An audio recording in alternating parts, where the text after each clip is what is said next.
What I've got for you guys today is a bit of a conundrum because this late 2013 15-inch MacBook Pro seems to be perfectly fine, except that the person who I got this from, a family friend who was upgrading and no longer wants this thing, told me that it's broken.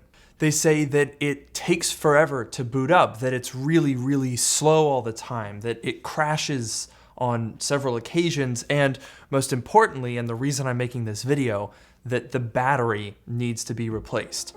And that, I think, is the key to getting us a really good deal on this 15-inch MacBook Pro. So if you want to see how I think we can fix this for less than $100, make sure to get subscribed, leave a like down below, and let's get started.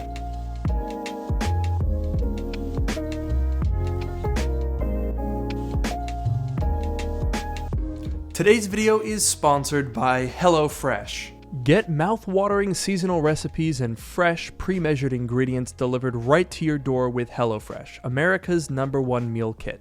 HelloFresh makes cooking at home fun, easy, and affordable. For my first meal, I cooked up black bean and poblano quesadillas, all doable with just one pan. I'm always struggling to think of things to cook, but with 50 weekly options, including a rotating selection of items at HelloFresh Market, there are plenty of delicious dishes to choose from no matter the occasion. My favorite recipes that I've had so far are the chicken parmesan and the chicken ramen in shoyu style broth. But HelloFresh lets you pick from a huge range of meals, from breakfast bites to savory soups to desserts and more. With vegetarian, pescatarian, and fit and wholesome meals, you can stick to your goals with meals tailored for you. Plus, HelloFresh is committed to sustainability with recyclable packaging and reduced food waste thanks to perfect portion planning. Use my link or go to HelloFresh.com and use the code on screen to get up to 16 free meals plus 3 free surprise gifts across 6 HelloFresh boxes plus free shipping. Now, let's get back to the video. Okay, so let's get an idea of what we're working with here. We're gonna plug this thing in because as you can see right now, just nothing's gonna happen here. But if we go ahead and plug it in, it should boot up fairly easily. Now, the first thing that I did when getting this computer was wipe the SSD because that's always a good place to start. You can never quite rule out whether someone's got 6 years worth of junk on there that's slowing something down, so always a good place to start. But you can already see that it is taking a bit longer than you would expect for a computer like this with a fresh install of macOS that I don't even think has been set up yet to turn on. It should not be taking this long, but it's still going. So my hypothesis for the machine is this.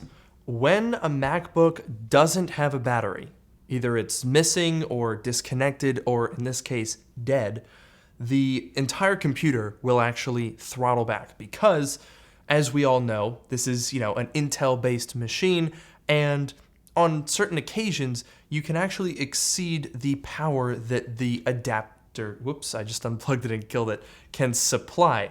The power adapter provides 85 watts, which under normal circumstances is more than enough to run the machine and charge the battery. But if you're going, giving it the full beans, then it can actually use more than 85 watts, and the battery helps make up that difference. So without it, it throttles the machine back to make sure that it can run with the 85 watts that the power adapter is giving it. So with the machine back on again, we can pretty clearly see the effect this has. I mean, as you saw earlier, as soon as the charger was out, the thing died. And if we look over here at the battery status, we see service recommended, battery is not charging, pretty clear that the battery is completely screwed in this thing. Now, in terms of actually replacing the battery, which will hopefully solve our issue, there are a couple of ways you could go about that. iFixit has guides for removing the battery, which is actually held in with a ton of adhesive. So that's one option. Or you can take the slightly easier option, which I have chosen to do, and just buy a used top case on eBay for $60. So that's all we need. It's got the keyboard and trackpad, and most importantly, the battery. Everything else we've got. So we're basically just gonna disassemble this computer and attach it to this and see if that works. So without any further ado, let's get started. So to work on this MacBook, you're only really going to need 3 screwdriver bits. First up, we're going to need a Pentalobe P5 screw bit to get into the bottom case of the machine.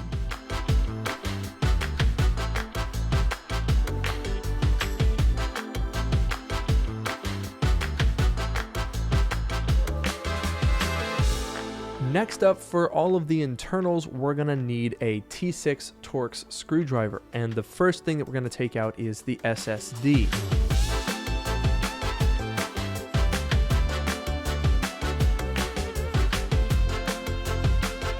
After that, we're going to work on the fans. So first we're going to want to unplug the Bluetooth module, disconnect the I/O board, which sits on the left side of the fan, and then we're also going to unplug the camera, which runs across the fan, and remove those wires which are going to block the way. After that, we can take both fans out.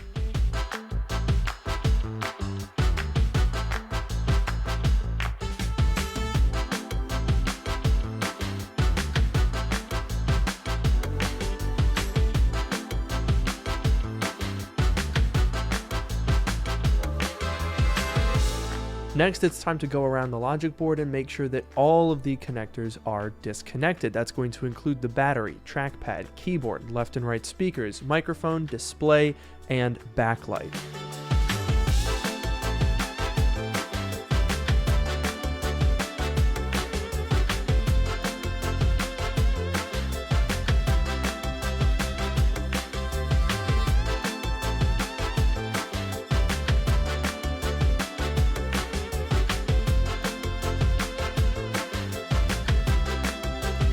Now, when taking out the logic board, we're going to want to start with the I/O board. So it's held in place with this little connector that bridges the gap. And then after that, we're going to remove it first because you'll find that it actually covers one of the screws that you'll need to take out to remove the main logic board. And with that out of the way, there are just 6 screws that hold the logic board in. Mostly the logic board is held in place with the fan screws, but there are a few on the logic board, especially this little sneaky one, which hides under a little rubber protector. So make sure to get that taken care of, and then we can remove the board.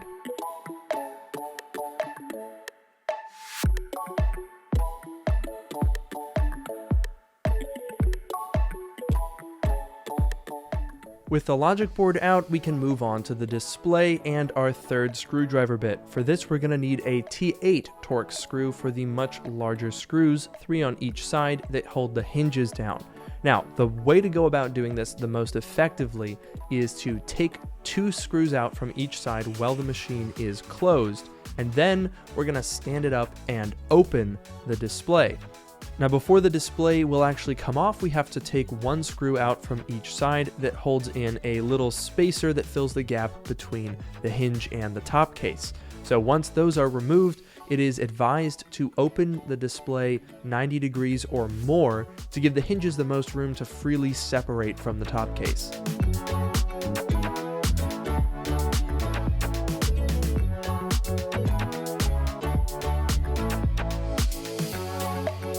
And now with the display installed on the new top case, we can follow all of these steps in reverse to reassemble the computer.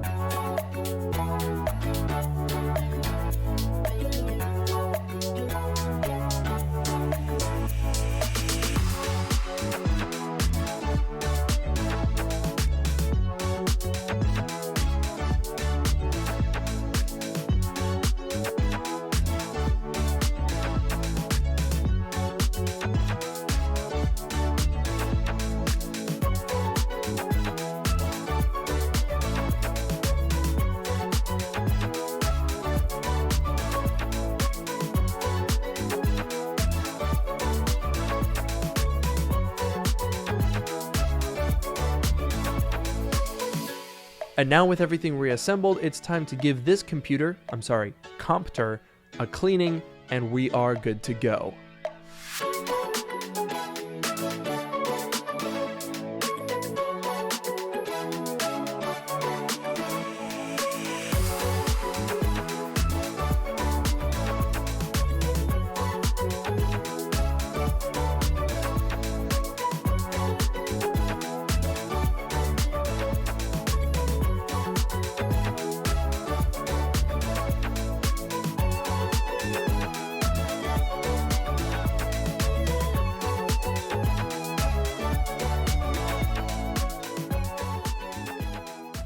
And just like that, we now have a perfectly working late 2013 15-inch MacBook Pro. This particular one is very well spec'd. It has the upgraded 2.6 GHz Core i7, 16 gigabytes of RAM. It's got the dual graphics with an NVIDIA GT750M. And honestly, what more can you ask for? Because this ended up costing me in total with taxes $65 for all this.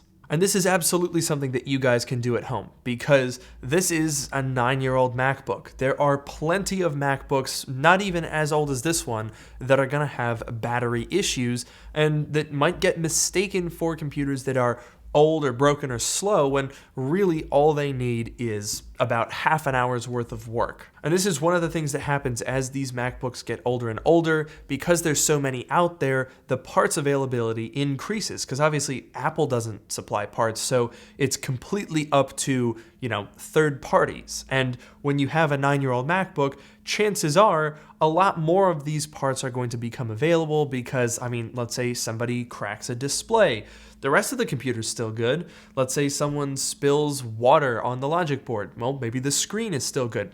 There are lots of parts that become available and get less and less expensive, to the point where you can do this entire thing, a whole top case in good condition with a battery that is above 80% capacity, for $60. Now, because I got this thing from a friend who actually helped buy this very machine a couple of years ago, I'm gonna sell it for a lot more than $60, and I'm gonna give them the money as a nice little surprise. But if you guys wanna do this yourself, it's absolutely doable. All you need is to check that the MacBook you're buying is being listed on eBay or given away by your friends or family members as having a dead battery, and then other issues going along with that. Whenever you hear those mysterious, like, oh, it runs slow, or it takes a long time to boot up, if that is accompanied by, and the battery needs to be replaced, you can almost guarantee that those other issues could be fixed by replacing the battery and top case. And then what we're left with is one of the best generation MacBooks for less than $100. This is honestly amazing. I was actually really overjoyed when I managed to get a 12-inch Retina MacBook for $150. That, at the time, was the cheapest Retina MacBook I'd ever bought, until this comes in at less than half the price, has significantly more performance, a larger, brighter, better display, the ports, a great keyboard. This is a phenomenal MacBook, and even if you pay a couple $100s for these, it's still a really, really good deal. So, thank you guys so much for watching. I hope you've enjoyed. Let me know if you're able to replicate this with a MacBook of your own. Definitely looking forward to hearing your guys' stories in the comments below. And as usual, don't forget to like, comment, subscribe. I'll see you in the next one.